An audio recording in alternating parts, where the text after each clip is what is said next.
For me, in my own business, I asked this question the other day. I'm so curious to get your thoughts on this. For the longest time, when I got into business, I was, a younger guy, 21. I'm like, okay, very coachable. Tell me, what do I got to do? I'm a coachable guy. What do I got to do? I'm a coachable guy, super coachable. I want to make money. I'm sick and tired of being broke. My dad's at the 99 cents. Too many heart attacks. I want to get out of this. So I'm like, hey, Patrick, basic stuff. When you're doing business and you're talking to rich people at Morgan Stanley, Dean Witter, never talk religion, never talk politics, never talk sex. Just don't talk about those three things.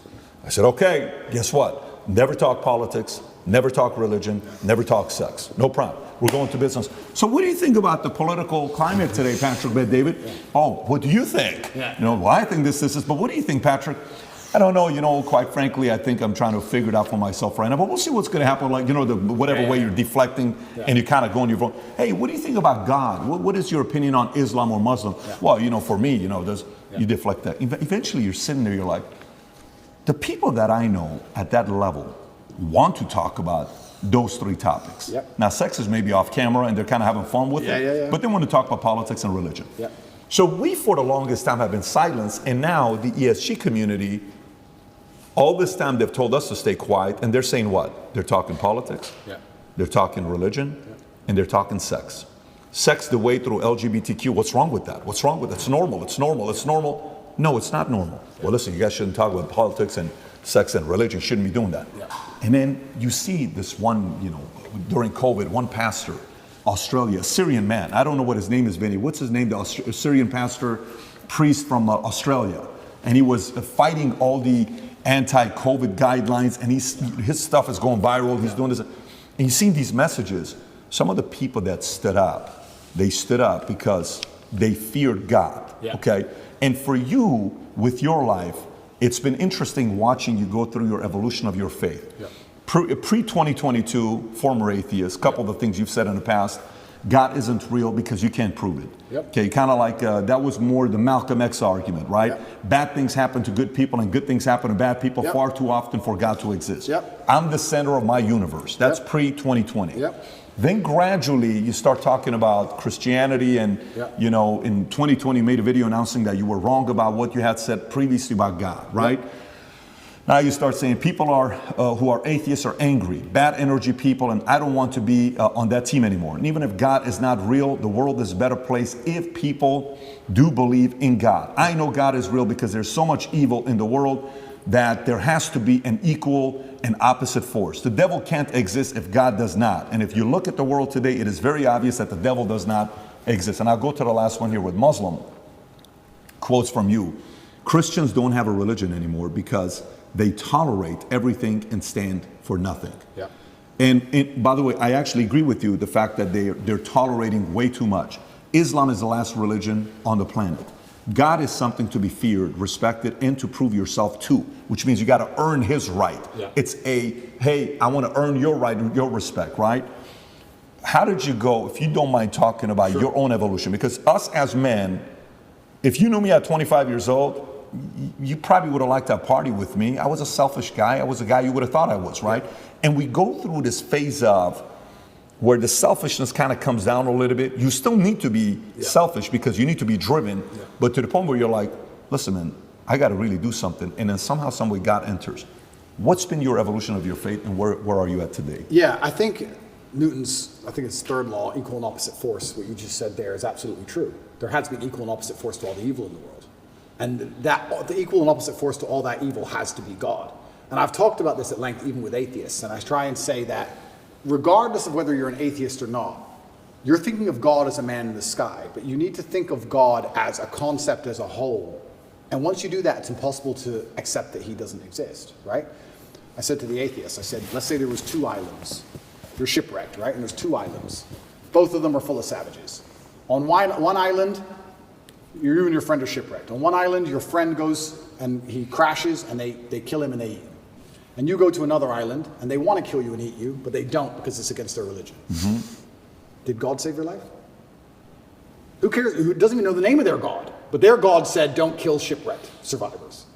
And now you're alive. So their God saved your life. The concept of God in and of itself saved your life. You owe God just for the concept of it, the idea of it. So even the idea of opposing evil as a whole is a belief in God. So you're either an evil person or you believe in God in some regard. And then once I understood that there had to be an equal and opposite force, I was raised Christian. I live in a Christian nation. Romania is actually, I think, the second or third most Christian country on earth. It's a very Christian country here. There's churches everywhere. They strongly believe. And that's where I began my journey, but I always had a very healthy respect for Islam because I understand that to a degree, to have a religion at all, you have to have an intolerance, to a degree. Because without an intolerance, you don't have rules. You don't have laws. You don't have any, like you said, you have to earn God's respect. If you're a religion which is tolerant of everything, then you don't have to earn God's respect. You can be a bad person and do bad things. God loves me, so it's fine. Well, no, it's not, because that's not the point of the religion. So then you extrapolate that out, and I was sitting and thinking, well, what's the primary function of a religion? And the primary function of a religion, I don't believe is the religion exists so I can live forever.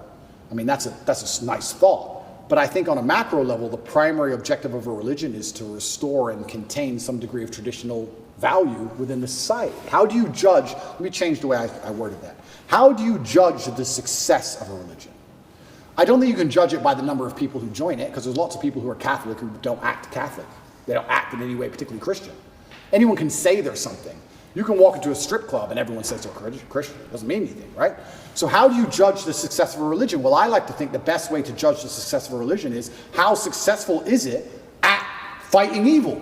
How successful is it at preserving the morality of a population in X parameter, in X geographical area? So when you look at it from that way, you can't say that Islam isn't the most successful religion on earth. It's the most successful in regards to opposing evil. It's the most successful in regards to opposing its differing viewpoints. It's the most successful in regards to having people act within the limits and the confines of what it finds to be moral and good to God. It's the most adhered to. It's the most feared. It's the most respected in most forms. And then also I'd like to think... I would say it's the most feared. Yeah, it's the most feared. But what is respect without fear? Do we respect men we don't fear? If there's a man who could do absolutely nothing to you on any level at all, you might be nice to him, sure, because we're not bad people. But would you really respect him? If you could take his chick in front of his face, set his car on fire, and he wouldn't do a thing, you wouldn't respect him. You might be nice to him because we're not bullies, but you wouldn't respect him. Respect and fear are linked. They're not always the same thing, and you can maybe have fear without respect, but it's very hard to have respect without fear. And also, I heard someone say once that we see the world as we see ourselves. If you're a thief, you think everyone's a thief. If you're a liar, you think everyone's a liar. And I kind of agree with that. I understood that. I also like to think we see religion as we see ourselves. I like to see myself as a person whose respect you have to earn. I like to see myself as a person who has strong, rigid boundaries. I like to see myself as a person who will stand up and say, no, that's wrong. I like to see myself as a person who's not afraid of being shamed by whatever community for saying, I don't agree with that particular ideal. I like seeing myself that way. So if I'm going to see myself that way, then I'm going to naturally align with a religion that operates within that form. So when I say Islam is the last religion on earth, I say it because it seems to be the only one who will stand up and say, no, we don't care. No, that's not what the book says. No. I was raised Christian, and Muslims as a whole, we have no problems with Christians. None at all. I don't want anyone to think I'm anti-Christian and like I dislike Christians. We don't have a problem with Christians. We believe in a lot of the same things. We believe in Jesus. We put more respect on the name of Jesus than most Christians do. I just don't like the idea of people saying they're a Christian and saying, but because I'm a Christian, I can do whatever I want and throw all the rules away and none of it matters. Because once you have that level of tolerance, you no longer have a religion. Islam seems to be the last religion left with parameters. If you don't have parameters, you don't have a religion at all. So the closer I found myself to God, the closer I found myself to Islam. That's just how it ended. And Andrew, speaking of fear, one could argue that Islam these days, certainly in the last 20 years with the war on terror, they've also been the most vilified. Absolutely. Right? So, you know, everything that we've seen happen with extremism and everything that's going on all over the world, how are you grappling with that? You've been a Christian for years now, Islam, everything. And you know what? That's such an interesting question, because when I was younger, especially when I was an atheist, I would sit and think, people are really doing terror attacks and doing all this crazy stuff because, you know, they're upset over a cartoon. That's so stupid. And nobody should kill anybody. Nobody should kill anybody. Charlie Hebdo, everything. Yeah, nobody should kill anybody. Nobody should kill anybody. I'll make that very clear. But also part of me is now saying, why would you want to insult the prophet for billions of people? Why would you want to do that? I don't even want to make the argument against free speech. I'm not even saying you couldn't be allowed to. This is a sensitive subject. I'm just saying, what kind of person wakes up and thinks, I want to do that? I don't know. I just don't think that's a healthy mindset. Like when I see these Satanists, and they're, especially in America, and they're doing, let's keep it on Christianity, these Satanists, and they're dressing up Jesus as gay and all this stuff, like, that's not done in any kind of good faith. There's no good reason to do that. That's done with genuinely malicious intention. And what kind of people want to do that? And then the answer by extension is, I thought America was a Christian country. So how can you have a Christian country where the prophets of the religion are mocked to the highest possible levels within the confines of the country, and it's promoted? Is that a Christian country? Doesn't seem like a Christian country to me. I don't think the same thing would happen with Islam in Saudi Arabia. I can't imagine that happening. So how can you say we're a Christian country, but everyone's mocking our God on the streets? Ha ha ha. It's on Netflix. Ha ha ha. That's not a Christian country to me. So if you're not a Christian country, then where's the religion? The religion's supposed to enforce certain boundaries. You're supposed to at least show it respect, you know? And it's also kind of interesting because in Christian countries, there's more respect for Islam than there is for Christianity. In a Christian country, name one. They still don't do it with the Islamic Prophet. Why do you think that is? It's too much smoke. It's just not worth the heat. Because people believe. And I'm not advocating for violence on any level. I'm saying that even these degenerates who are trying to destroy people's belief in God, like we've discussed earlier, because they don't want you to have any baseline morality. If you believe in God, there are commandments, yes and no. That baseline morality prevents you being an absolute slave, so they're trying to destroy it. But even those degenerates who are trying to mock and disgrace God, understand there's a point where it just backfires and, ooh, this is smoke. And they don't want the smoke. And shouldn't God be feared? I'm scared of God. It's the only thing I fear. I fear God. They can put me in jail. I know I'm telling the truth. God's on my side. I fear God. So God should be feared. So once again, does anybody fear the Christian God? I haven't seen anybody scared of him in a long time. And it's kind of crazy because it's very interesting. The mass migration and all these things are leftist policies, but then also Islam is the most right-wing religion on earth. It's kind of very interesting. I grew up in England, and I grew up in Luton, which is a town which is mainly Muslims. It's a huge Islamic community. And there was a bunch of English people who were complaining about there's too much immigration, we're losing our culture, and I understood their point absolutely. But these are the same people complaining about all the left-wing LGBT in schools and all these issues. And I was like, the only allies you have against this are the Muslims. They're the only allies you have in any of this. The Christians don't protest against any of this stuff. The Christians don't. There's very few Christians who will get up off their ass and complain. In fact, I saw on Twitter yesterday, one of the churches was lit up in rainbow. I have nothing against gay people. I don't care. And that's actually another point I want to make into about this thing. I think most people don't care, and I think that bothers them. Have you ever had an argument with a girl, and she's like stropping around the house, she's huffing and puffing, and you just don't give a shit? So she has to keep upping the ante till you eventually go, what's the problem? Because she tried the low-level stuff, and you didn't care. I kind of feel like this has a remnants of that. I'm gay, cool. I want to get married. I want to wave my dick in your kid's face. Whoa, whoa, whoa, whoa, whoa. It's like, whoa, whoa, whoa, whoa. I feel like they tried to annoy us, and we're like, we don't give a shit. Do whatever you want. Be a person. We don't care. Point. And now they're like, okay, well, we have to get to a limit where they have to react. Yeah. We want attention now. We want them to care about What's the right move on that? Well, that's the point. You know, it's difficult. Because there comes a point where you simply have to address it, and now you have to oppose it. And this is, sorry to interrupt you, but this is why they're so careful and so clever with what they do. They package it all together. LGBTQ. I would argue, I don't know what Q is, firstly. Sorry, I don't know what Q is. Questioning. Q. All right. I would argue that G and T are very different things. Beyond. A gay man and someone who's chopped the dick off are very different things. Completely. So they package it all together. So now, because the spectrum of your enemy is so large, you have people who are fully this way. Mm-hmm. You have people who we accept and are normal in society. We have no problem with gay people. And they put it all together. You're an enemy of all these people. And they complicate the argument and they mix it all together. And now you're a bigot.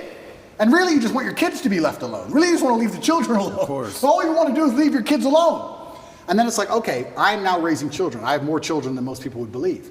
How do I protect my children from this insanity? God. Which God can protect my children? Allah, Islam. I'll move them to Dubai or Saudi Arabia, and none of this will happen. Can I trust a Christian nation? Some of them. Romania is a Christian nation, and to a large degree, they oppose quite a lot of this stuff. But they're also NATO, and they're also EU, and they also rely on bailouts and grants and money. And on a long enough time frame, even in the 7 years I've lived here, I have watched certain attitudes change because money buys influence and power. So Andrew, not to cut you off, how much of you converting from Christianity to Islam is actually the belief in God versus the societal pressures that are facing children? Because it seems like it's a little bit of both. For you to believe in God, you have to respect him. How can I believe and put my life in the hands of someone I don't respect? And I'm going to respect a God which is feared. Yeah, but it's a vertical relationship, right? It's not a horizontal. If you base it horizontally, they're going to disappoint you.